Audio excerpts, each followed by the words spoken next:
My name is Vicky, and I am a serial killer. 40 hours ago, I sent an anonymous package to the police, telling them I was going to kill my 8th victim. It had been exactly 3 years since my last murder. Although the task force was still investigating, most people had forgotten about the extremely brutal killer who killed 7 people in just 6 months. Upon receiving the package, the police naturally were on high alert because I always warned them before I killed, yet I always succeeded, putting a lot of pressure on them, until the 7th murder, when the provincial department sent a particularly skilled officer. He is now my boyfriend, Stanley. That time, he caught me in the act and even shot me. When I was taken to the hospital, the doctor said if the bullet had been just a bit off, I would have died. They finally caught me, but they didn't know I was the killer. Of course, who could imagine that the fearsome killer with terrifying methods would be a petite, innocent-looking girl? Moreover, my family background, job, and social relationships were all transparent, so they concluded I had accidentally stumbled into the crime scene and was unfortunate enough to get shot by the police. Stanley, to investigate the case and to express his apologies, frequently visited me in the hospital. Over time, under my careful planning, he fell in love with me, and naturally, I became his girlfriend. After all, what better disguise for a serial killer than being the girlfriend of a police officer? But he doesn't know, I consider myself a god, and those I choose are fortunate. They were originally insignificant, like ants in the crowd, but because I chose them, they left a mark in the endless river of time. It was I who etched their names into people's hearts, so that years later, someone would still remember who they were. But how could a god tolerate human provocation? So, I vowed to give Stanley the most intense revenge, to show him the severe consequences of challenging a god. At this moment, he looked at me in shock, then quickly took out his phone and called each of his friends and relatives. Only after confirming their safety did he let out a heavy sigh and held me tightly, warning, "Vicky, you are the closest person to me, and you were involved in the last case, so be extra careful. I worry he might come after you." Ha ha ha. I laughed secretly, gently resting my face on his chest. Don't worry, I'm no longer the naive girl from 3 years ago. I am Stanley's girlfriend now, and Stanley's name is renowned in New York. I doubt he has the guts. I also comforted him, even though we didn't catch him, at least he didn't succeed. Your efforts were not in vain. He nodded in agreement. I couldn't help but wonder, how strong would the shock be when he finds the body hidden in our kitchen cabinet? Stanley fell asleep. But the Night Owls online were just getting started. They are always my accomplices. Every time I kill someone, they chatter on the internet, then fervently speculate on who I will kill next. When I'm troubled about choosing my next victim, I simply follow their suggestions, and then they pride themselves on their divine predictions. Not only that, they also bash the police, saying things like, amateurs can figure it out, but the professionals can't, and ranting, what kind of useless people does the NYPD hire? Really? I truly feel for the police. Which professional detectives would conclude that the next victim is a woman just because a lipstick mark was left on the body? And who would deduce that the next target is a writer just because a pen was found at the scene?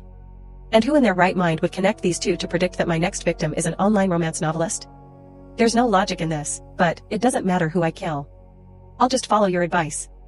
Now, the keyboard warriors are urging major online literature websites to check the safety of their female writers. No, to be precise, their lives.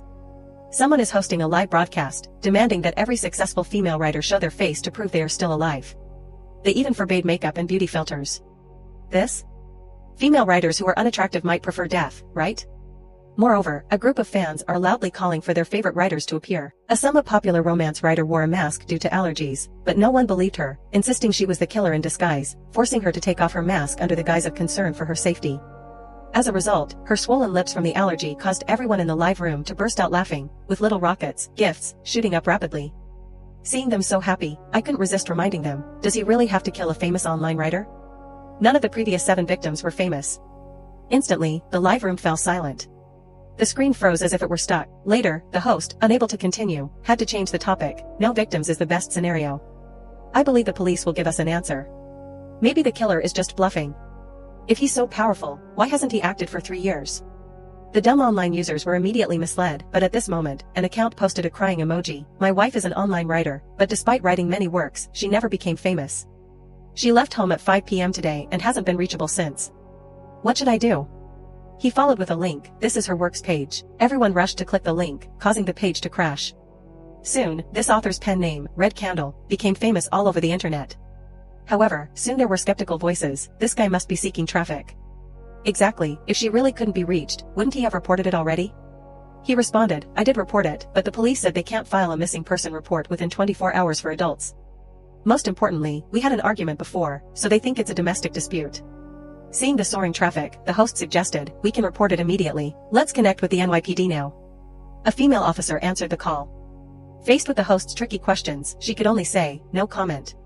Thus, the insults against the police began again. Stanley was the prime target. He was transferred from the provincial department, yet he hasn't solved the case in 3 years, causing public panic. Can he do it or not? If not, replace him. He boasted about his skills when he came, but now? Were his previous cases just flukes? Stanley, get out of New York. New Yorkers, unite.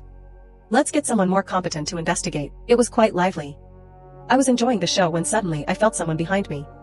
I turned around to find Stanley standing there, startling me. I quickly blacked out the computer screen and said angrily, "Don't you know people can get scared to death?" He didn't respond.